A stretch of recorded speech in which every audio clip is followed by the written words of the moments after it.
Rick, if I get contacted by a railroad worker who believes that he or she has been exposed to radiation in the workplace, is that something that railroad workers still need to be concerned about? Well, clearly this is not a typical exposure for a railroad worker moving freight around in the United States, but it is a concern in some areas because railroads have for decades been one of the primary means of moving around radioactive waste.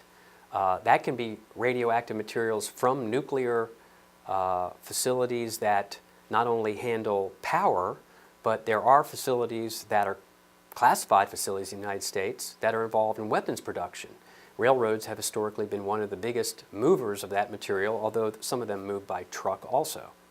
So what are some of the simple measures that a railroad can take to make sure that its employees aren't dangerously exposed to high levels of radiation? There are really simple small badges called film badges. It actually has film in it, and any facility or company that has workers potentially exposed takes those film badges and has them analyzed and can tell if there's any dangerous radiation. There are also handheld devices, of course. Everyone's heard of a Geiger counter. Well, there's many sophisticated types of devices for measuring radiation in any particular area or place. Rick, do you know when the railroads became aware that some of their employees may be getting exposed to radiation? Well, the railroads were aware, just like any major business, about the dangers of radiations. I mean, World War II, of course, and dropping bombs.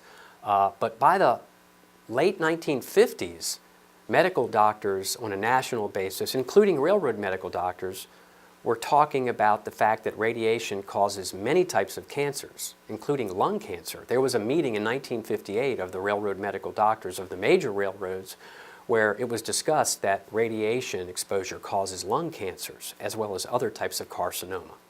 Thank you. Please go to our website at hsinjurylaw.com to immediately receive by email our free report on the do's and don'ts when injured on the railroad. If you or someone you know has suffered a serious personal injury, please feel free to contact us by going to our website or calling our 1-800 number.